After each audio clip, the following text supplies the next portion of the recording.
it's not just the academic training. I've never seen a Bible college have a course on affliction. I don't think they'd sign up very quick for it. Exactly. It's required. But in reality, when you're training a man and he's there with you, he's going to see you go through the times of anguish and the ups and downs of the ministries. This is Master Ministry, tips, tools, and truths to advance eternal effectiveness in ministry. I'm your host, Douglas Hammett. Let's move into the broadcast now. What would you say, because I do think there's shortcomings on both sides, but what would you say are the greatest shortcomings in a church-trained man that need to be looked at, addressed by the pastor and by the church to make sure that they do a credible job? Well, I think you have to be able to give them the depth of Bible training. One of the qualifications of a pastor is that he is apt to teach. And yet many pastors have said along the way to me, I could never do that because I can't teach. Well, I'm wondering why they're in the ministry. That's not my business, of course, but it ought to be the number one thing is to make disciples, and the ultimate of discipleship is to reproduce yourself in a preacher. But you have to be able to give them what is needed. And it's not just the academic training. 2 Timothy chapter 3, verse 9 through 11 gives about 9 areas where Paul, as he was recounting how he trained Timothy, he said, "You've fully known my doctrine," which is important. But then he listed manner of life and faith and long-suffering and charity and afflictions. Those are things. I've never seen a Bible college have a course on affliction. I don't think they'd sign up very quick for it. It's Exactly. required. But in reality, when you're training a man and he's there with you, he's going to see you go through the times of anguish and the ups and downs of the ministries. I think of Timothy in Philippi. You know, it was Paul and Silas who were hauled before the magistrates, who were soundly beaten, who were thrust into the innermost part of the prison. And yet where was Timothy and Luke? And I always imagined Timothy as a young boy just kind of peering around one of the columns there in the marketplace. But he was learning a lesson. And Paul said, "You have fully known those. You've seen that in me. That if you're going to be a man of God, this is what you might have to go through." And those kind of things you can teach better, I think, in a church setting. Every church has its own set of circumstances and even its own personality. And it's kind of like a church that would bring in someone from the outside to become a pastor. There's always a disconnect there that has to be reconciled, and sometimes it doesn't work. But when God raises men up through the church, and they've been trained in the church, and they move on up into leadership, and as God calls them to go out and evangelize, or maybe to become the pastors of the church at that time, they're men who already have the spirit and the heart of the church in them. I think that's a good observation. I've seen, as you have, so many churches, pastor of any length of tenure leaves, and the next guy comes and he doesn't last long at all. Right. And of course, I was here for 23 years, and my son Roland took over, and now he's been here just over 5, and as a senior pastor. And the transition has just been incredible to watch, how it just knit together and not missing a beat. And that's because he was already in the church and serving in positions and so forth. And I think that really is the key. I look at examples in the Bible. I see the church there in Antioch had 5 men who were called prophets and teachers. Well, as a prophet, they're proclaimers of the Word of God. So they're the same as pastors. 5 of them, God called 2 of them to go out. 3 were still left. And later on, Paul and Barnabas came back and resumed their position and they spent a long time with the church before they went out again, and obviously in different teams this time. But that church never skipped a beat. And I'm convinced that the center of God's will in this age is the church. It's not the preacher, it's the church and the well-being of the church. And now there are times sometimes when a church has to get someone from the outside, but it can be a difficult time for a lot of churches. I think that's not only true in a pastorate of the senior pastorate, but in any pastoral staff position too. Right. What I've noticed here, over the years when I was pastoring here, that I would hire guys and I would bring guys from the outside. Mm-hmm. Some of them would take 2 years, 3 years to ever get on board and productive. Yes. It took a while for them to Yes. really mesh. Whereas when I brought guys up from the church that were already here, being trained here, usually within 6 months, they would be productive and of great value to the ministry. Yes. There's a big difference between the two. Yeah. So, I think probably the possible downfall is that if they've grown up in the church, people have seen them there before and after. yeah. and sometimes they can look down on a younger man and say, well, I had you in the nursery and now you are in this position over me. But that's life. That's not an impediment. It can be just an issue that younger men need to deal with.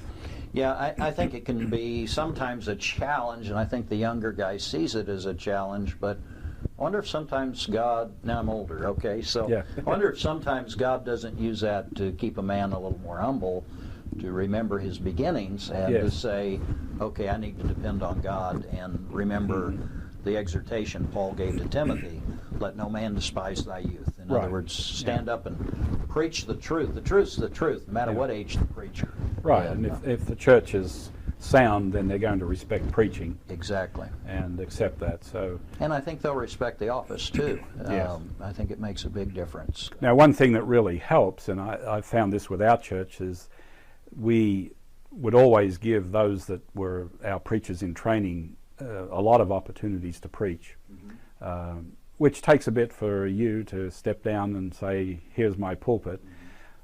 And sometimes, of course, they would get up and they would not preach a wonderful message. But it's really great to have a church that knows that. They're in on it as well. And so they're going to be long-suffering and they're going to be encouraging. yeah.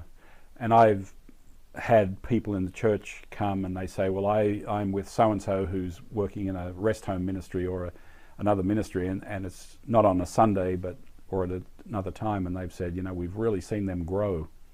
And that encourages the young man who's being trained as well as it encourages me to know that it's starting to pay off.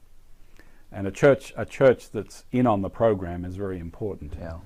What could a church do, I'm talking the church people, do to encourage the young men that the pastor is training, to encourage that along even more? What advice would you give them?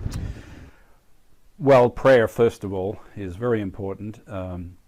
First of all, we're told to pray the Lord of the harvest that he would send forth laborers. Right now, for example, our great need is for God to raise up some men.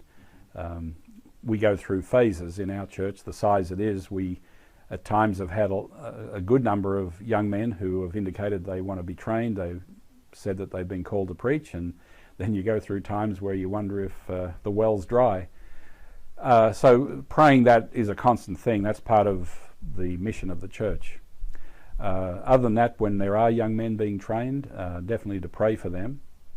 And I've even encouraged our seniors group to, and we've produced little prayer cards similar to what a missionary and evangelist would have. We've put our preachers in training on them and asked them to kind of adopt them in their prayers, just to make a special point of praying, and then also to encourage them verbally and to acknowledge their efforts.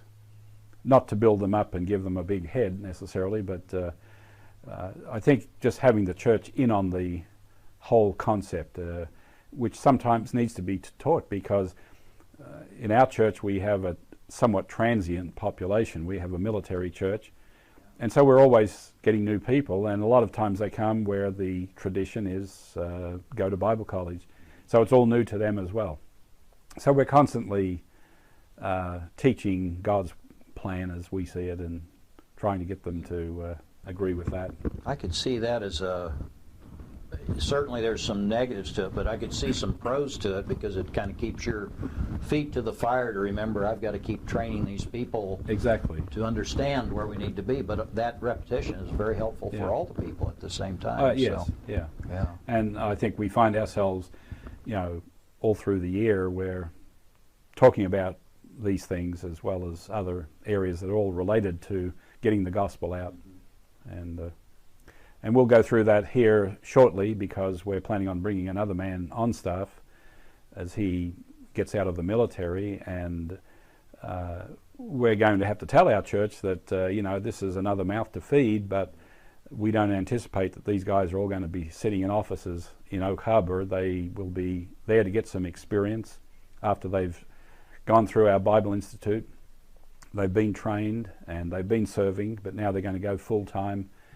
But it's not a forever job that we're going to see how the Lord directs the church, whether they'll go out church planning or however, we don't know at the moment. Amen. And the church will need to know that, because otherwise they're going to start looking at the dollars that we invest in the lives of men and say, what are we doing, building up a large group of preachers here?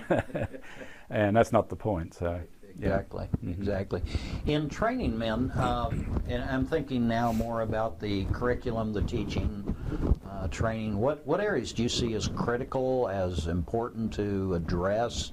I know you've written a lot of material, so you could talk a little bit about that as well if you want. But yeah, I guess I think everything's important, but obviously doctrine, a really strong doctrinal basis is key. And that's not just in the Institute.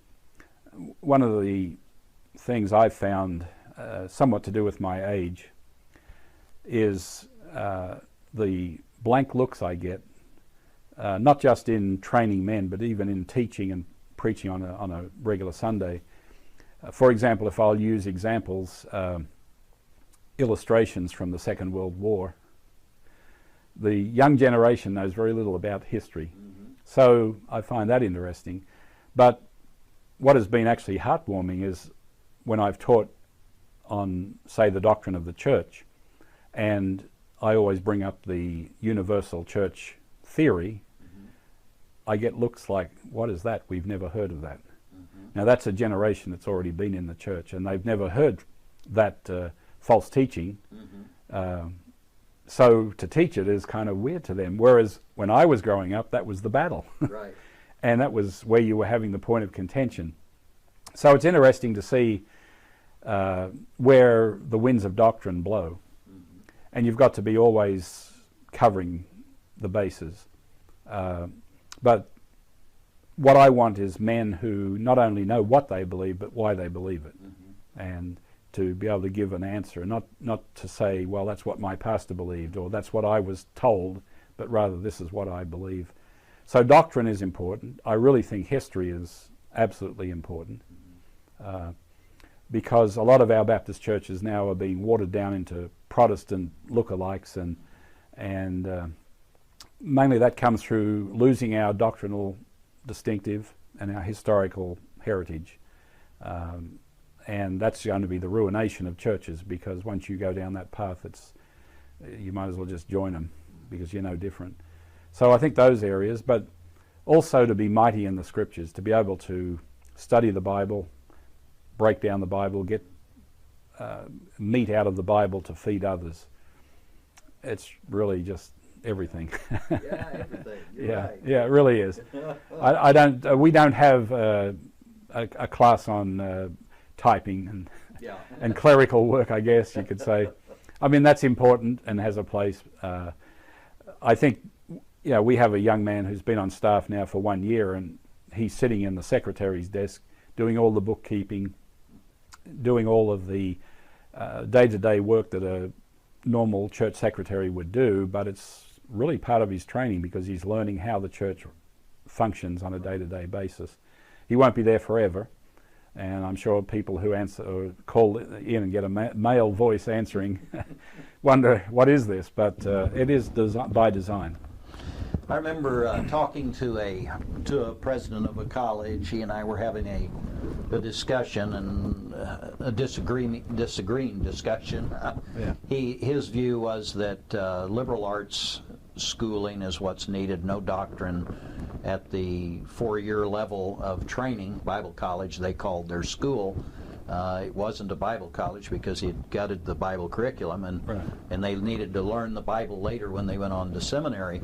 That whole movement is very different than what you seem to be describing.